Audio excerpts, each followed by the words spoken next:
Kia ora, talofa, namaste, haere and welcome to the Niche Cast. We're doing this on a Monday morning, coming at you after a busy weekend of Aotearoa sport. We're from the Niche Case, the niche-case.com, where you will be able to read about Aotearoa sport. Most of the stuff we're talking about will be broken down further in the written format for our website, the niche-case.com, and of course, our email newsletter coming out Monday night, Friday night. That will be live via Substack, the nichecase.substack.com. Every week we drop a newsletter on Mondays and Fridays, wrapping up all the Aotearoa sporting action. Monday, we're recapping the weekend with some notes, nuggets, facts, and figures, and different bits and bobs, as well as dishing up a niche cast for the Aotearoa sporting freaks as well. There is a paid option via Substack that then allows you to access our subscriber podcast, which is a bonus podcast every week. So if you are feeling generous, you can sign up to the email newsletter via Substack. Then you can upgrade to a paid Substack subscription, or you can support us via Patreon, patreon.com/our niche case. It's just a straight up the guts way to support the niche case and keep this content flowing. Big ups to all the Patreon whānau. Big ups to everyone with a paid Substack subscription. And Māori ora to everyone listening, enjoying Aotearoa sport and just the Aotearoa springtime vibration. Busy podcast on way today, but we need a bit of mindfulness to center ourselves, humble ourselves, and hopefully find a bit of gratitude. Yeah, I don't know about the gratitude on this one, but I guess it's just an extra step down the line. And I also don't know who said it. I've seen it attributed to a few different people, but it's one of those sayings I hear mentioned quite a lot is the old energy flows where attention goes, which is you got any instant thoughts on that before I check out a... Yeah, gratitude. Yeah, well, I guess flows, so. Yeah, if you put the energy towards the gratitude, that's where your attention goes. And if your attention goes to gratitude, it's honkadory, happy days. I was mixing up my happy days and honkadory there. Honka days. Honky days. But the attention flows where the energy goes. Is that what you said? Is that the precise translation? Other way around. Energy flows where attention goes, but I guess it kind of means the same thing. If you put your attention towards gratitude, that's going to be your energy. That's going to be your focus. And no matter what is happening, you can always deploy a bit of gratitude. That's an age-old niche cast gem right there. You can always deploy a little bit of gratitude. If you're wearing socks, you can be grateful for your socks. If you got an umbrella, you can be grateful for your umbrella. If you're eating a bit of kai, you can be grateful for your kai. It's so easy. It's so easy that I try and do a little bit every day. How about that? Beautiful. Always be grateful for your kai. That's that should be a universal thing. Yeah, well, it's that simple, isn't it? It's like whatever you focus your attention on is where you gain that kind of well, to keep the vocabulary nice and simple, that's where you gain your energy from. And I was thinking, because I've heard people use that in a sort of like manifestation kind of sense, like you focus on your targets, your aims, your goals, and then you achieve them because you're putting the energy in and you're getting the energy out. And I find that a bit too much like I don't know, a bit too materialistic, if you know what I mean. I also think, though, that saying is kind of a perfect summation of what meditation means as well. It's like learning how to focus your attention, basically. Like that's almost literally what it is. And when you have that skill set of being able to focus your attention, that's when you start being able to therefore focus where your energies flow because you have that attention going where it needs to go, I think. Nearly lost my breath on that one, but I've just got to focus my attention and get that energy back. There were a couple of giggles from the Aotearoa sporting weekend. First, they had the East Sodhi situation, and we'll dive into these topics a bit further, but I just want to start on a light note. A little bit of a giggle around the East Sodhi situation. We talking the man-cad here? He's dismissed. They call him back, but then, in an amazing, hilarious moment, Not only does Sodhi bang a couple sixes and take 6 wickets as a display of his gratitude for being recalled, the Bangladesh crowd went absolutely berserk when Sodhi was recalled, and I found that hilarious. Like, they were cheering as if the New Zealand Warriors had won the grand final, and it was just because Sodhi came back onto the field and hugged the Bangladesh bowler for being recalled. So I found that a bit funny.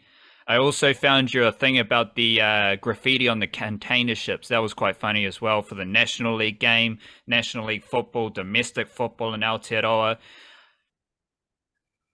Like, everyone loves a container, not a container ship, sorry, but the container. Everyone loves the shipping container, yeah. Yeah, the shipping container. Ugh. Monday morning, I'm all over this show.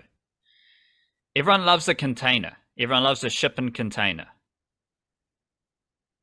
They're all the rage as far as building houses goes, storage goes, and especially for these sports clubs who, like, they're running low on space. They need somewhere to put the pads, put the flags, put the nets, and all that stuff. So it's basically a sitting duck for graffiti, because most of these grounds for National League, they are, suburban grounds where they're public places. Yeah, they're public places where many things happen, including graffiti. And it's just another National League little quirk there with the graffiti. Maybe we can keep track on which, like, graph artists are doing the best hits for National League grounds or something like that, who's got the best swag, the best steez, or other graffiti lingo. But I did find that funny. First round of National League, you've already found a little National League quirk, so I did enjoy that. And last, and probably least, don't want to, like, poke fun at too much stuff, but I did have a little chuckle, a quiet chuckle to myself when I saw that the Silver Ferns had lost to England after publicly bemoaning the strength of the English squad they had sent to New Zealand. The only headline I had seen about this series was that the Silver Ferns people, coaching staff or CEO, they were bemused at how England was coming to New Zealand with a B team. Well, then you lose. So what's going on? So I did have a quick little chuckle to myself about that. You got any further chuckles, any further giggles, or just updates on the National League graffiti situation? Well, I do have a couple more games that I haven't watched in full yet. So at the time of recording, anyway. So hopefully I can find another one. I was thinking, like, I could turn that into a thread if there's further examples. I don't know how many there will be. A lot of them are sort of like more like, public park kind of grounds. Like, for example, the one over my shoulder here on the video is at Massey University. Though shipping containers there to tag, unfortunately. But I mean, if there is a shipping container there, it's getting tagged.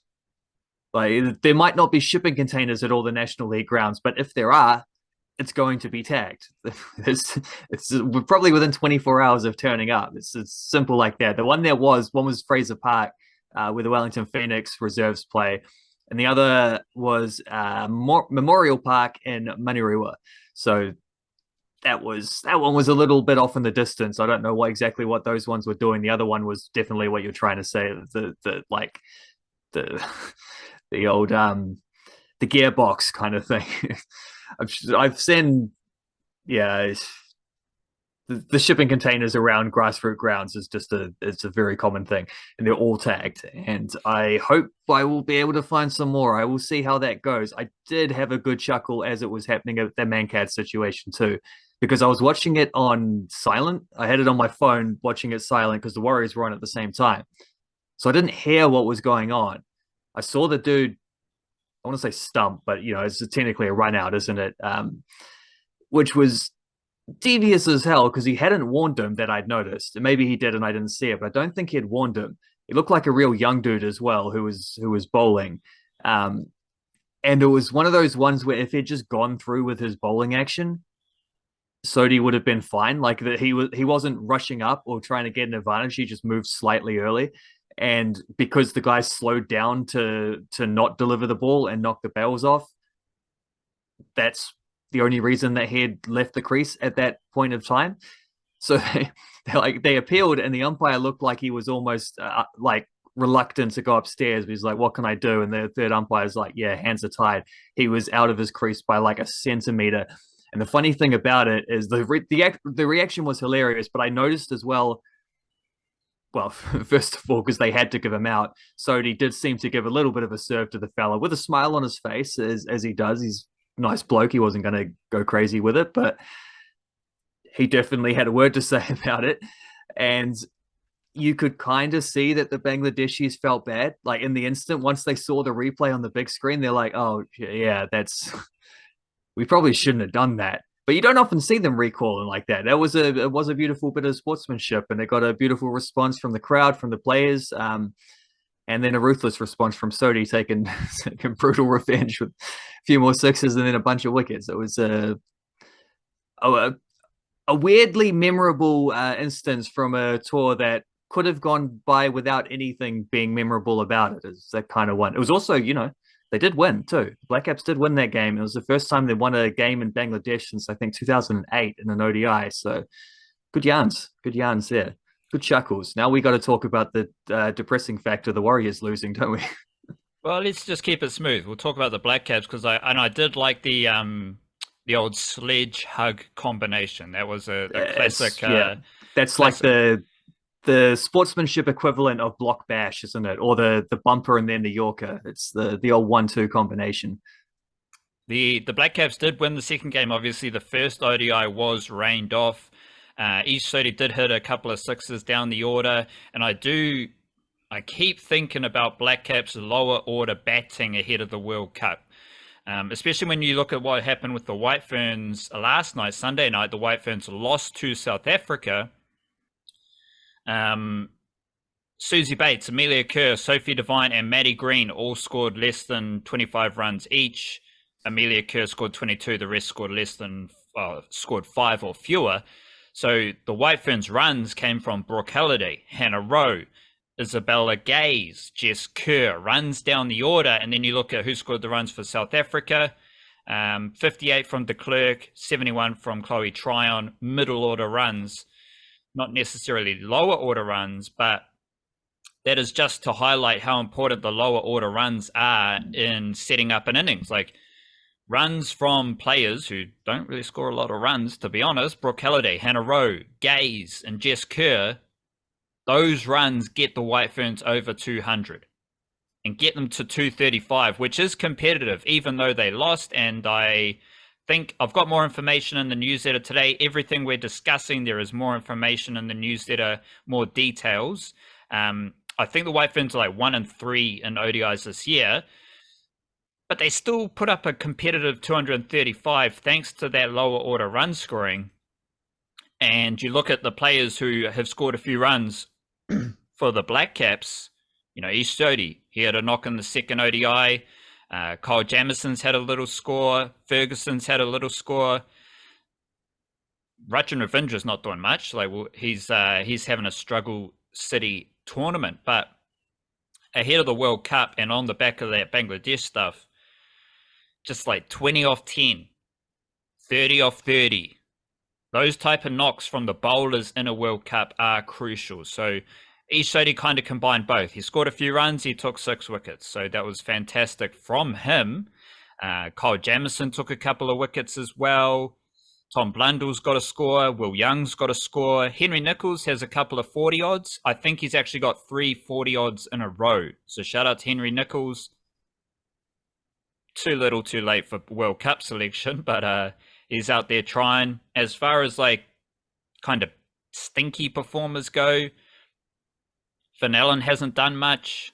Chad Bowes hasn't done much, and let me double check what he's done in his ODI career thus far. 6 games, averages 16.5. T20s, 11 games, averages 17. So I don't know if Chad Bowes is really taking his opportunity as an opener in these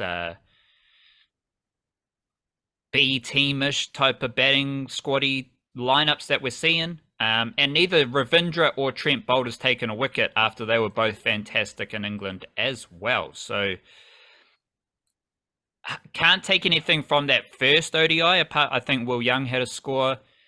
And then the Black Caps get a rare win, as you laid out in the second ODI. And we keep cooking. I think they play on, when's the next ODI? I know the White Ferns are next in action on Thursday. The Blackcaps are next in action tomorrow night. On YouTube. On old Rabbit Hole Sports Bangladesh. It's I don't know. I've quite liked watching cricket on YouTube. It's it's a nice tidy the old YouTube video function is very good for just like particularly when I've been watching on my phone and a few of these things, but it's the same on the on the old casting or on the laptop. Real good for just like pause, go back. Oh, I missed a delivery. What happened? Rewind 10 seconds. Oh, there we go, kind of thing. That six was wild. Let's have another look at that. That that whole instance was crazy. Let's record that and chuck it up on the feeds.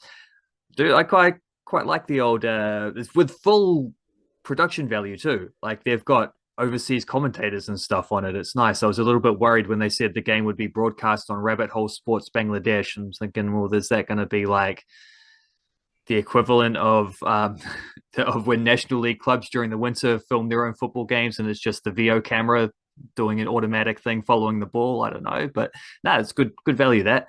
And the Black Caps, I think, have actually done like in difficult conditions. I think they've done all right in both. They didn't get to bowl in the first game, did they? So that's a little bit of a skewer thing on the bowlers there. But they had like both times they've lost early wickets, but they've also sort of fought through that to some extent. I think Nichols and Young had a good partnership in the first game, and then both got out, and then the rain came nicely, and then it was Nichols and Blundell, wasn't it, in the second game? Look, Blundell batted beautifully as well. In particular, he was real good. Just that that really nice middle order combination of aggression, but also not too risky when you've lost wickets. You're scoring at a good rate, you're putting pressure back on the bowlers, but you're also not doing anything silly that's risking your wicket unnecessarily. I thought it was a really nice innings from Blundell, who all along I assumed would be in the World Cup squad as their backup wicketkeeper. Probably wouldn't play much, but would at least be there as like the cover for the gloves. Then they decided not to pick a specialist wicketkeeper at all, other than I guess you have to say Latham is a specialist wicketkeeper in ODIs at this point because he's been the number one for a while. But unlucky on Blundell's count.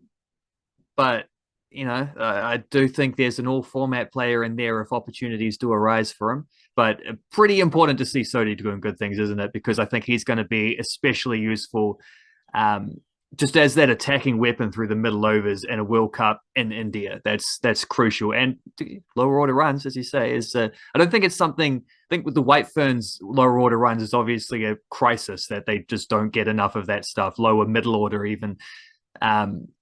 Outside Black the top Caps, four. I don't think it's an issue. Yes. Yeah, they've swapped roles at the moment, those two teams, but at least the Black Caps can say their top order is not their normal top order, with one exception, who has got a 50+ score in 2 innings. So shout out to Will Young. But good, like I don't what I'm saying is I don't think the Black Caps have a worry about scoring middle and lower order runs. I think they're quite good at that and have been for a while. But they're still good at it with different contributors doing so. That's important. Yeah, and a lot of those, like, interesting, the players in the Bangladesh series, Sodhi, Ravindra, Bolt, and Ferguson, 4 out of the 5, including Will Young, they are bowlers, or at least all-rounders. So for the third ODI against Bangladesh tomorrow night, just watch out. Who are the dudes in the middle to lower order scoring runs and how crucial that is to the innings. One little White Ferns update, Bernadine Zoden, who she had to return to New Zealand with an illness, which is a bummer for her because she's always seems to be battling illness. It's quite unfortunate, but that does provide an opportunity for Izzy Gaze, and Izzy Gaze hit 26 not out with a strike rate of 108, which is a fabulous knock for her, and she is now the leading wicketkeeper for the White Ferns. So I'm curious to see how she performs with the bat and with the wicket-keeping gloves as well, because she's got a good opportunity.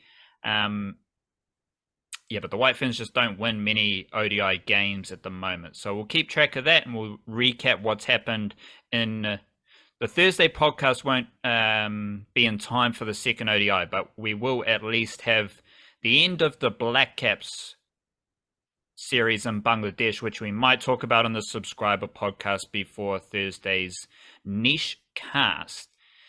And there was the Warriors lost to the Broncos. Yeah, that thing. That did happen. And I, generally speaking, having watched and talked and thought a lot about Warriors footy this year, I think it's a gut vibe, gut hunch that the referee decisions usually go against the Warriors when they are being dominated. When the other team is more aggressive, when the other team is more physical, when the other team is more robust and more flary in attack and more just ruthless and rugged, that's when the decisions usually go against the Warriors. And I've seen it a few times this season where it's like, regardless of how weird the referees are, because they're always a bit ref-y, but it usually comes when the Warriors are being dominated, and that's the difference between the Warriors and the Panthers/Broncos. The Warriors don't have the power. They don't have the X factor of those teams. And I think that's completely fine because I reckon the Warriors are the third best team in the NRL this season. So if we're talking about the difference between the Warriors and the Panthers/Broncos, who are now in the grand final, those are some key areas to improve upon. Hold that thought, but it's not like the Warriors are 10th trying to make improvements to get into finals. The first year of the two Andys, Andrew Webster, Andrew McFadden, the first year of returning to Aotearoa after the end of the pandemic, the Warriors are the third best team in the NRL. That's pretty good. But the difference between them and the Panthers and the Broncos is that power. The Warriors don't have a Moses Leota. The Broncos have like 5 players with the same vigor as Moses Leota, as a basic way of framing it. Adam Pompey and Rocco Berry are pretty solid, but they're not as like dynamic as Herbal Farnworth and Katoni Staggs. Watane Zelezniak and Marcelo Montoya, they are good NRL wingers. They're not as dynamic as Selwyn Cobbo, and I don't think they are as quick and nimble as even Jesse Arthurs. Nickel Clockstad's a completely different fullback to Reece Walsh, but in a team where you don't have that zip, that X factor, the power, it's like the whole Warriors team is full of players like Nickel Clockstad, where they're all like 7 to 8 out of 10s, but they don't have that X factor. They don't have the power, the aggression of the Panthers and Broncos, nor does any other NRL team. So that's the thing here. The difference between the Warriors and all these other teams is that they don't have that extra juice that the Panthers and Broncos have. But again, there's 14 other teams that don't have it as well. And I do think the Warriors are the third best team. They lost to the Storm this season, but that was in Australia. I think if the Warriors play the Storm in New Zealand, they'll get a win. And I think the Warriors were the better performing team across the whole season than the Storm. A little bit biased there, but it's just how I feel. And the things that the Warriors need, this is the idea that I want to throw out into the ether and just let simmer with people. The things that the Warriors need, they already have. Like, you want a bit of X factor in your backline, I mean, check out the Ali Leotawa highlights. That dude's dynamic, he's powerful, he's offload, he's got good feet. He has X factor. He is a supreme talent. What's my favorite thing about the Warriors prop stuff that I've said all season there, old mate? Is this going to be? I think I can get this one. This is going to be as soon as Zion Maiu plays first grade, he's going to be a cult hero. Bang! Yeah, boy. You delivered. If you're looking for a rugged, ruthless prop, the Warriors have one. Zion Maiu, he will be a cult hero as soon as he plays NRL. He's right there.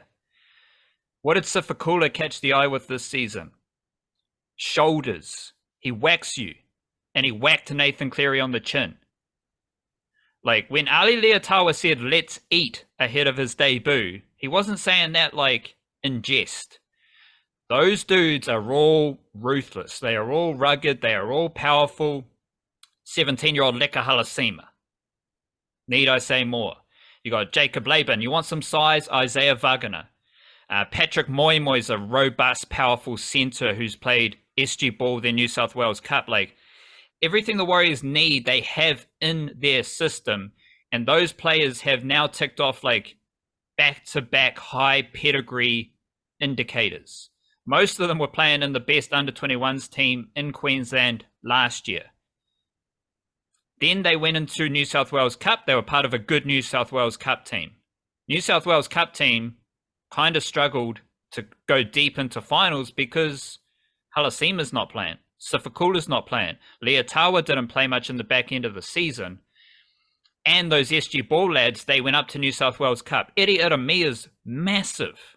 And he played SG Ball the New South Wales Cup. So those dudes are all already in the Warriors system. They all offer what the Warriors need.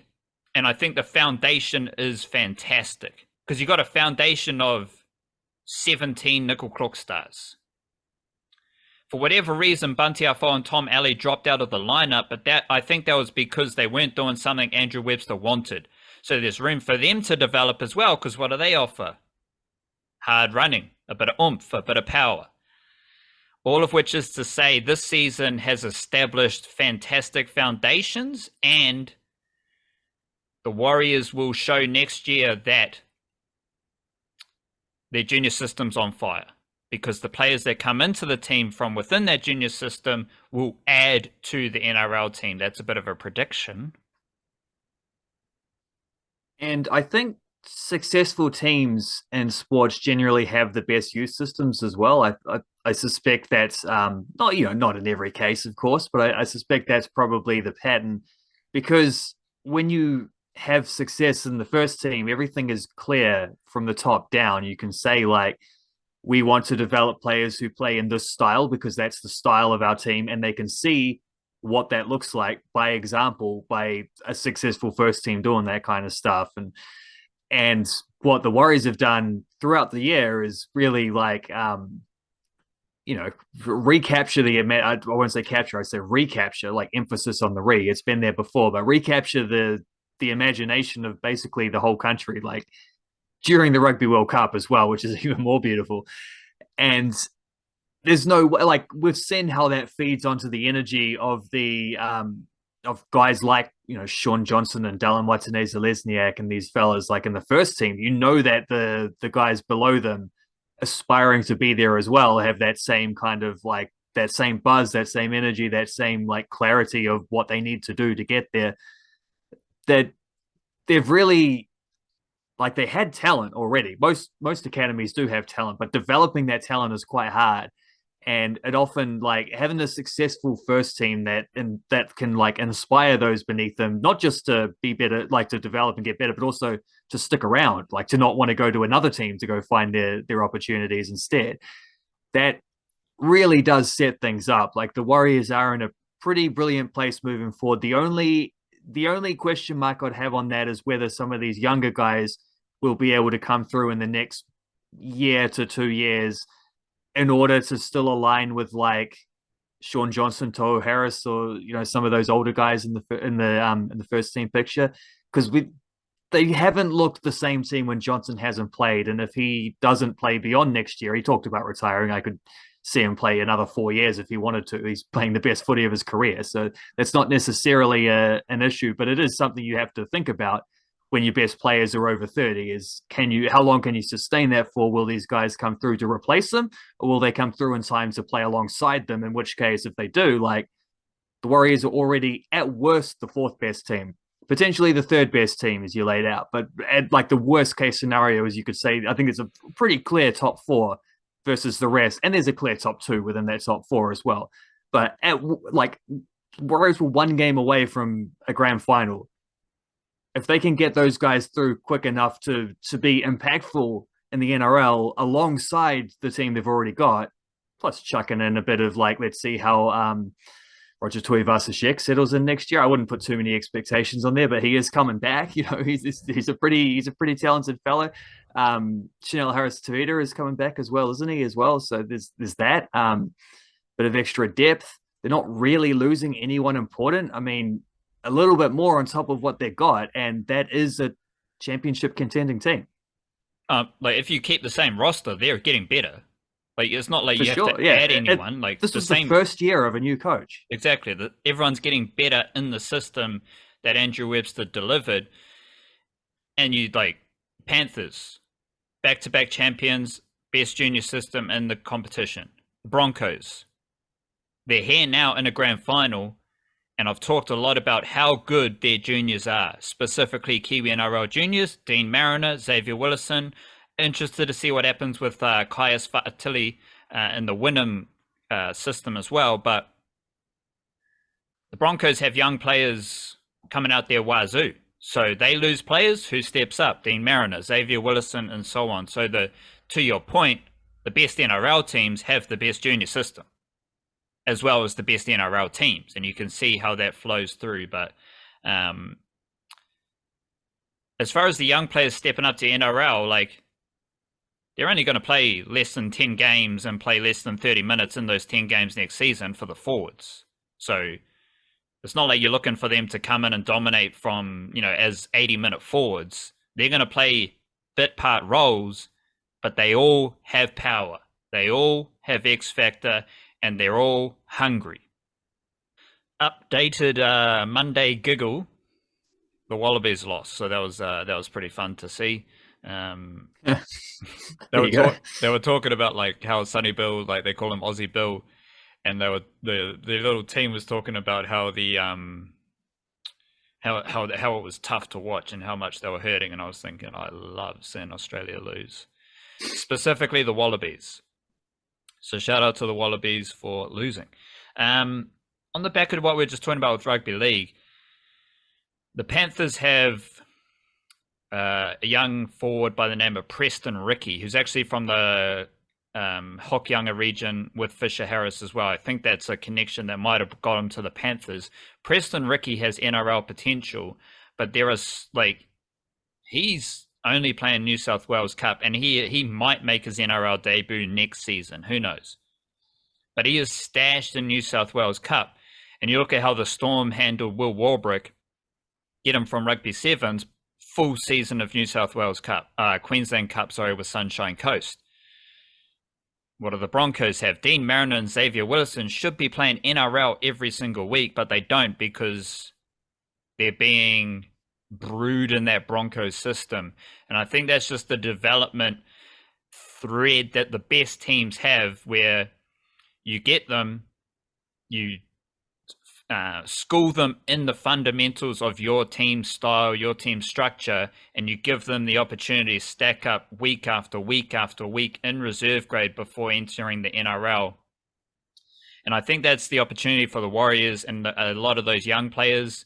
Even someone like Kalani going, he's got a bit of speed and skill, and he's had ample reserve grade experience to set him up for the rigors of NRL footy.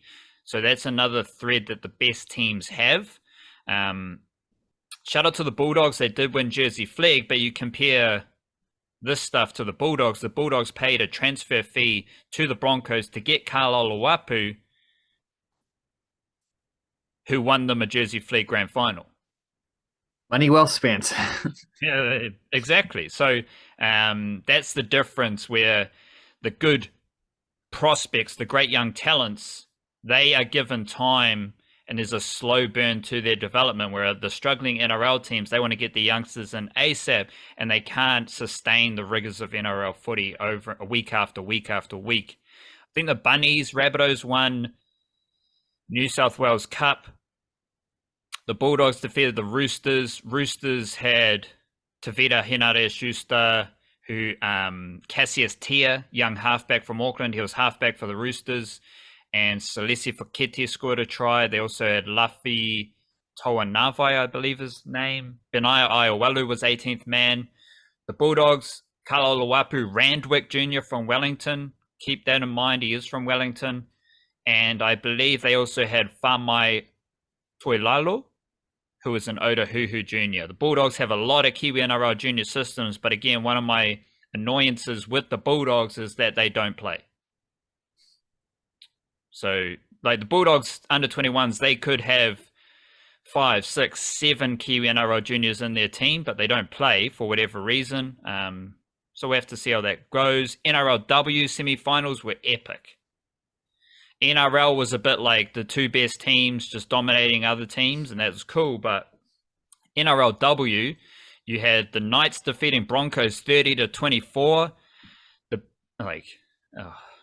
NRL Wahine, the ladies, they are amazing. Shanice Parker, Abigail Roach, and Lyshawn Albert-Jones were exceptional for the Knights and a winning team.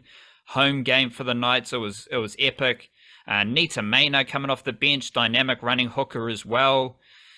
And the Broncos were pretty hearty. Mele Hofunga, Gail Broughton, Tafito Lafa'ele, former Black Fern. She is big, powerful, and mobile, starting prop. She was good as well. And they got some Kiwi Ferns there, like both bench hookers are from Aotearoa, Anita Maynard, Lavinia Gould, and Brianna Clark, the Aussie, playing for the Kiwi Ferns at prop as well. Knights were one of the best teams. I think, they were the best team in NRLW this season. Broncos pushed them hard, but they were great. And then the Titans defeated the Roosters. Roosters were the other best team of the NRLW season, but the Titans defeated them. Let's check Georgia Hale's stats. 15 runs, 141 meters, 57 tackles, 2 missed tackles, 96.6%. She played every minute of this game, and it was a grisly affair. So Georgia Hale playing in the middle for 70 minutes in a grisly 12-0 win. That is epic. And I love Niall Williams-Guthrie at centre. I don't really want to do this, but I'm going to do it.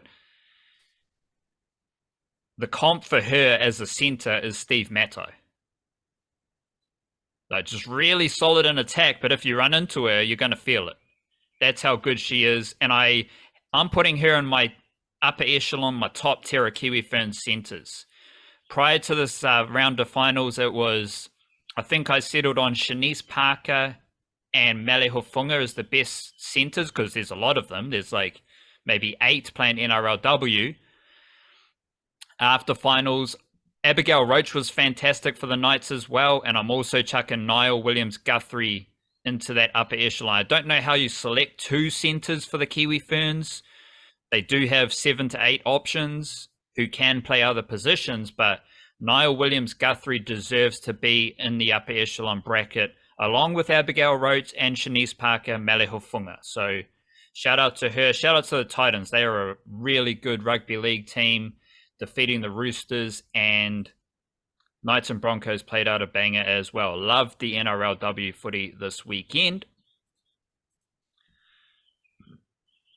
Not quite as positive for the football Ferns. They lost to Chile. I'm struggling for the context around these performances coming off the World Cup. So I want to just quickly catch your vibe on a positive thing from the game. Yeah, there might be one if I think about it long enough. It wasn't good. And it unfortunately throws them back into a lot of the pressure they were under leading up to the World Cup, and also through the World Cup to some extent. I mean, I still think, 2 out of their 3 results at the World Cup were really good performances, really good results. Nothing wrong with the draw against Switzerland. Win against Norway was unbelievable. Unfortunately, they couldn't capitalize against the weakest team in their group, which means that they're probably still under more pressure than they kind of deserve to be. But I don't know. You ease that pressure by winning games. That's how that works. And they had another sort of semi-winnable opportunity here. It was a big Chilean crowd, so there was pretty buzzy, difficult circumstances to play in. The first game, first tour after the World Cup, maybe there's some hangover there, but I think the issue was kind of twofold. Why they struggled is One, when you look at how their midfield operated at the World Cup, it wasn't just Malia Steinmetz. It was Malia Steinmetz and Rhea Percival. Rhea Percival's sitting this one out because she's obviously come back from a long-term knee injury and is doing her preseason stuff with Spurs at the moment. Um, and then so you're missing one of the sort of enforcers in the midfield, and then I also think the tactical stuff. I don't think Yeka Klimkova's tactical stuff is often the problem. I know the coach is always going to get pressure when a team loses, but I think the problem is generally more players who are available, the standard of opposition they play against, that kind of stuff. Didn't like playing on an artificial surface in Chile as well. I don't know how you can have an international game being played on an artificial pitch. It's wild. I don't know why that still happens, but it does. Are we getting to the positive, or? I am getting to the positive because I have to. Right. Yeah, I do have one idea of what that's going to be, but I kind of just need to lay out why it is what it is, because otherwise it's not a positive if it's not in context. It's just going to be sound like a consolation prize. Um, so I do think this was an example where Klimkova got her tactics quite badly wrong because they had like a midfield three of Steinmetz, Holding, and then India Page Riley, surprisingly, and Betsy Hassett as the two other midfielders in more attacking roles. And it just wasn't, the balance was all wrong because Chile just wanted to counterattack them and press high, and they didn't have enough options in midfield to get the ball out from defense. And so the defenders were just giving the ball up, and all their goals came from just self-inflicted pressure from that kind of thing. So technically, they had a big problem there. Also, they did have one or two chances. Like when it was 0-0, they played all right, and they had one or two chances at the start, and they didn't convert them. But then I'm looking at a front three of Gabby Rennie, Hannah Wilkinson, and Paige Satchel. It's like you can make a case for any one of them starting, particularly Wilkie, really. However, you can't really make a case for all three of them starting when none of them are particularly clinical finishers. And we know what the problem is with this team. If you pick a bunch of players who can't finish, you're not going to finish. You're not going to score goals. You're not going to create enough chances to begin with. And if you're picking the girls who aren't going to convert them, Gabby Rennie had a couple good chances. That was it. I don't think Wilkinson or Satchel had anything. It's just, yeah, that stuff is frustrating. But then I do think, in a weird way, there were some glimpses of a way out of this sort of this constant issue that they've had, of where it just feels like they're running up against a brick wall over and over. There was a little bit of a hint of maybe a change of direction, ironically, after Hannah Wilkinson got sent off. Because when she got sent off, they dropped to a 4-4-1. So they've been sort of 4-3-3, but the old inverted diamond. So think of it as like 4-1-2-3, like that. Or maybe four, you could even think of it as a four. No, it's not. No, never mind. 4-1-2-3, something like that. They change after the red card to 4-4-1, which means two flat fours, one striker up central, wide players a little bit deeper, doubling up with their fullbacks, helping out there. Because I think one of the issues when they're trying to play possession stuff and be positive against Chile is that they didn't have the technical players to play so expansively. They're trying to spread the whole field, and then they're just getting counterattacked by a team that's clumping in the middle. So they're always going to be overrun because they're spread out across the whole width of the pitch. When they played more compact, I actually think they were better after the red card, in a weird way. Admittedly, they're 3-0 down at that point, so Chile doesn't have to go crazy with it. But there's something to that. Like I think you got to walk before you can run, and I think they've tried to be a bit more expansive than they need to be. And at the same time, it's not just the change in shape; it's also some of the personnel, like bringing on Grace Jale, bringing on Millie Clegg, who I thought Millie Clegg had a really bright little cameo there for about half an hour. It's the most she's played at an international game, and I thought she looked stronger and scrappier than she did when she played for the Phoenix last year. I mean, that's quite impressive. There's clear signs of her having developed even more during her A-League off season. That's huge because the sooner she's ready to start games for the Football Ferns, the better, because they need some answers. They didn't have Liv Chance and they didn't have Jackie Han, both set out with sort of precautionary injury things. They're borderline their two best creative players at the moment. So obviously without them, that's going to be a factor. But I don't know. It was the kind of performance which unfortunately laid bare some of the dramas the patterns of how they've struggled in recent times. But in doing so, maybe being laid bare helps them better identify those things and move forward. Like I just think they need to be a team that's a bit more play to your strengths, and your strengths is not expansive passing possession football. You need to have some of that so you're not under pressure, but you also need to understand that it seemed like Chile is vulnerable when you don't let them press. When you let them have the ball and you press, like it's almost neither team wants the ball in that situation. But that's how Chile lost in the World Cup playoffs. Was they got beaten by a Haiti team that just sat behind and frustrated them, and Chile couldn't create against a set defense. Football ferns can't create against a set defense. You just got to be a little bit more like you got to figure out other alternative ways to do that, and being structured off the ball and pressing is a good one. I also think, you know, it might be time. Like, who cares about the Olympics? We're going to be the worst team that qualifies for the Olympics. That's not a major tournament that we can go there expecting to do anything like we had with the World Cup just past. This might be time to start leaning on a few of those different attacking options, because you can't, like, you have to be thinking about 2027 now, not just the 2024 Olympics. Who cares about that, you know? But I do think, yeah, just in summary, Millie Clegg was a positive. The change in formation after the red card was a positive. And maybe the fact that they got thrashed right now in a way that lays bare some of their issues in a way that they maybe can't ignore going forward could turn out to be a positive. Because the makings are there. Like, the bones of a very good team is there. It's just you got to figure out the rest of it. It is hard to play the counter-attacky style if you don't have speed, if you don't have robust athletes, if you don't That's have an step issue, overs. yes. Like, you just need that a little bit of flair, because you get the counter, you do your counter-attack, you put in one-on-one situations. If there's no speed, step over skill, flair, razzle dazzle, it's going to be hard to finish off those counter-attacking opportunities. So it is like, it I does seem wrote like, that exact thing in my notes, by the way. dang, That's the awesome. same Yeah. about the width. It's like they're trying to isolate their wingers, but then the wingers can't do anything. Yeah. What are they going to do? But I think that's a weird place for the football fans to be in, because they're kind of caught between all these different styles that you see. Yeah. But the big context, and I think you highlighted it, there is a small step forward in more attacking prowess. You saw the injection of Millie Clegg, you saw some other things that did, because that's all we're thinking about on the back of the World Cup. Long-term football fan stuff is, can you find a bit of attacking flair?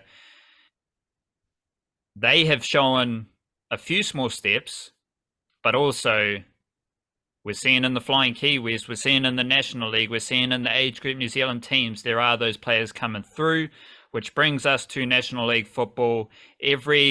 As long as we're doing these Monday niche cast episodes, we'll be throwing up some highlights from the National League, the weekend action from the National League, and we might do it in the big thing format. The numero tahi takeaway from the National League, the biggest storyline, the most important thing for the football freaks around Aotearoa to take note of. What's your big thing from the National League first weekend? Well, first weekend, I could list 100 big things, but I think I can pass this down to something that actually overlaps quite nicely with what we're saying about the football ferns there, of sort of being stuck in between, sort of waiting for the development of better attacking possession-based players. That, you know, that's not Yika Komplova's fault that she doesn't have access to that. That's a New Zealand football thing, has not developed those players, but they are developing those players now. You, maybe this isn't the best example, but there was the under 16 women's team had a 29-0 win the other day. Like, I think it was 29 against someone, one of the Polynesian teams, and those Oceania things get a bit messy. There was, I think, a 19-0 win for the under 19s against the Solomons. It's a stretch to say that New Zealand's a great attacking football nation with I know big wins in the Oceania qualifying. That's why I'm saying, yeah, that's what I'm saying. But I am going to add an asterisk to that, which is that we didn't used to do that. You know, we used to come in and beat these teams not quite so. It's not you can't say like we're so good because we won like that. But I am going to suggest that there is a depth of attacking players in these teams where like the balance is towards creative, in some cases players who can do step overs and dribbles and stuff like this. translating that to a higher level than Oceania under 16s is not easy. It's a significant difference, but I will say the tools, like the baseline, the outlines of that, it's different to what these teams used to look like. It's not just like solid structured center backs building out these teams. There's attacking players, and building towards that is something an idea I said during the World Cup is like, yeah, there's a Wellington Phoenix team in the A League, and that's boosted a lot of things for Kiwi football. But the football ferns themselves haven't really seen the benefit of that. The benefit of that comes in 5+ years when players who have come through an academy spent most of their development. Well, then start getting into like national teams after professional leagues and all this. On the weekend, we saw the first example of the Wellington Phoenix women's team playing National League football. They went up to Michael's Avenue in Ellerslie, and they won 4-0. And they smoked them. It was pretty impressive. They did have Mackenzie Berry played, which was a little bit of a surprise. Emma Main played as well, had a goal and 2 assists, and was just unstoppable. And they were a weird team to get a hold on, because one of the first things they do, particularly in the first week, is just try to figure out the formation, try like list it down, jot down the numbers, figure out who these players are and what position.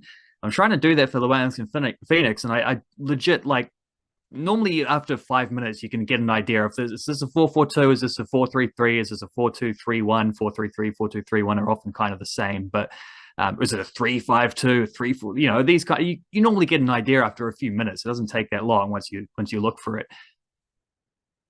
I just couldn't figure out what the Phoenix were trying to do. And the reason I couldn't figure it out is because when they were on attack, they only had 2 center backs back. It wasn't a back 3. They only had 2 center backs. But their fullbacks, one of them was Zoe McMeekin, who's on a scholarship deal with the first team. She was playing left back, but she was like pushing into the midfield. She wasn't just pushing up, but she was pushing in as well. But then on the other side, you had Emma Main playing right back, who was basically the right winger. Like she's that quick and just that far ahead of everyone else with their thinking and decision making. She basically played 2 positions. And so when they were on attack, they had like 2 defenders at the back. They had about 3 players in midfield, because McMeekin's slipping in alongside, I think it was Ella McMillan and Lara Smith were playing centre midfield, who are both also good centre backs. I've only really seen them play centre backs, and here they were doing a fine job in midfield. And then you basically, it's like Manchester City. Like if you see how Manchester City play, when you see Pep Guardiola's team there, they basically attack when they're in that attacking third kind of thing. They have like 5 players flat across the defensive line. Like their front line is like their wingers are up there. There's a midfielder pushing up, striker, maybe a fullback. It's like a flat line of 5 at the top. That's how the Phoenix were attacking, is they were getting all these players forward, and it was just overwhelming Ellerslie, who I think are quite a good defensive team despite that. So I'm watching a Wellington Phoenix women's team not only play National League football, not only play National League football with some pretty exciting players. Many of them played age grade international stuff. I'm also watching them be quite tactically like innovative and also really good. Like they scored a bunch of goals. They dominated position. They were pretty impressive. Like that's not going to make the football ferns better tomorrow, but in 5 years, it very well should make the football ferns a lot better if you're seeing like just a change in mentality. And the Phoenix are leading that. There's an interesting, we might not have time for it on today's podcast, but there's a pretty fascinating scenario going on with the men's team as well, where they're just leaning all in on the academy.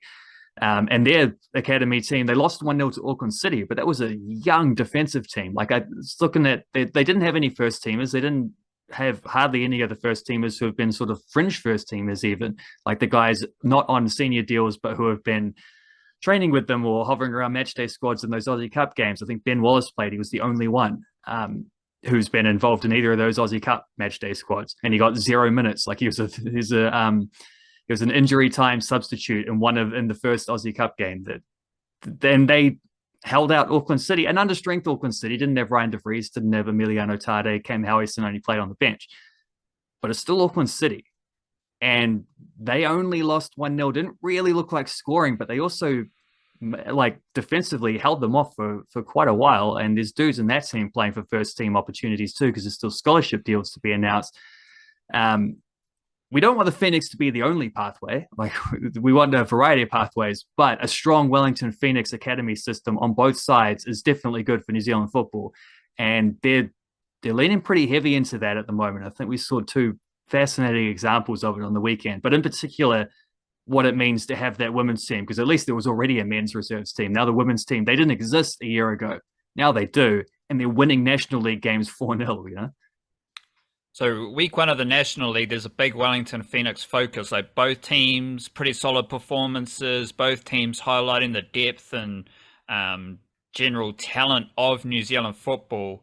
I'm interested in how that builds over the season, because there's So a am lot. I. Like you're watching a lot of National League football. There's a lot of other National League teams. It's seems logical to say like the big thing from the National League is the one professional organization that has teams in the National League. But I think there's going to be some other fun wrinkles, other players emerging, other good teams emerging that really takes us into the depths of the National League, all of which you will be able to read about, I assume, in our newsletter today, the Monday Dispatch, and any upcoming yarns on our website, denise-cache.com as well. We'll finish there. Big up yourself. We will be back on Thursday with another episode of the Niche Cast, and we are on track to do our subscriber podcast for the Patreon page, Substack Whānau, on Wednesday as well. So keep an eye on those on the respective feeds. Love yourself. Kia kaha, stay beautiful. Chur chur.